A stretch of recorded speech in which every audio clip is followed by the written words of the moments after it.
ఏమని మాట్లాడుతున్నాడు?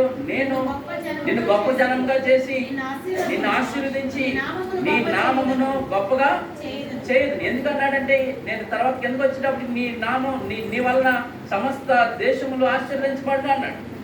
అంటే దేనికన్నాడు? ఇప్పుడు అబ్రహాం కడుపులోంచి ఎవరు వచ్చారు? లేవీలు వచ్చారు. ఎవరు వచ్చారండి? లేవీలు అంటే ఎవరు? యాజకులు. లేవీలు అంటే ఎవరండి? యాజకులు. తర్వాత ఎవరు వచ్చారు? రాజులు వచ్చారు.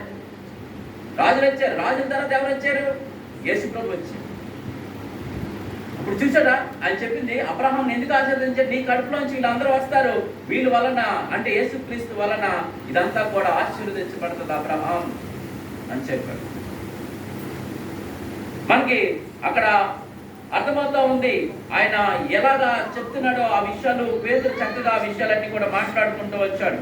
తర్వాత వాళ్ళంట 42వ వచనంలో అంటున్నాడు, వీరు అపోస్తల బోధ యందును సహవాసమందును రొట్టె విరుచుట యందును ప్రార్థన చేయుట యందును ఎడతెగక, అంటే బోధలో ఎడతెగక ఉన్నారు, సహవాసంలో ఎడతెగక ఉన్నారు, రొట్టె విరుచుటలో ఎడతెగక ఉన్నారు, ప్రార్థనలో ఎడతెగక ఉన్నారు.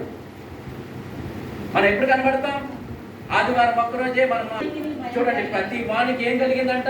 భయం కలిగిందంట. 3000 మంది అపోస్తల బోధలోని